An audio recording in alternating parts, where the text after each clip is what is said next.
किसी गांव में दो व्यक्ति रहते थे। उनमें से एक तो गरीब था, लेकिन था बड़ा ही चतुर, बुद्धिमान और चालाक भी। जबकि दूसरा व्यक्ति बहुत पैसे वाला था, पर था बहुत घमंडी, और उस व्यक्ति की बुद्धि भी ठस ही थी। वह खुद ही अपनी प्रशंसा किया करता था।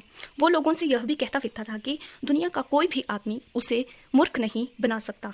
दरअसल वह अपने आप को बहुत बुद्धिमान समझता था, परंतु वास्तविकता तो कुछ और ही थी।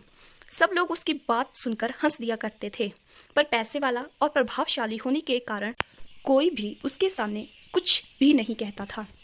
इससे वह निरंकुश, मुंहफट और घमंडी हो गया। एक दिन वह कहीं जा रहा था, तभी अचानक उसने देखा कि उसका गरीब पड़ोसी रास्ते के किनारे एक पेड़ की टूटी हुई डाल को अपने कंधे पर रखकर खड़ा हुआ है। उस घमंडी व्यक्ति को यह बात समझ में नहीं आई कि वह पेड़ की टूटी हुई डाल को इस तरह कंधे पर रखकर क्यों खड़ा है। वह उस गरीब व्यक्ति के पास जाकर बोला, मैंने सुना है कि तुम बड़े चतुर और बुद्धिमान हो, मगर मैं तो तुम्हें तभी चतुर और बुद्धिमान मानूंगा जब तुम मुझे मूर्ख बना दोगे। क्या मेरे जैसे चतुर, चालाक और होशियार आदमी को मूर्ख बनाने की तुम में ताकत है? और है तो करके दिखाओ। इतनी बुद्धि है तुम्हारे पास?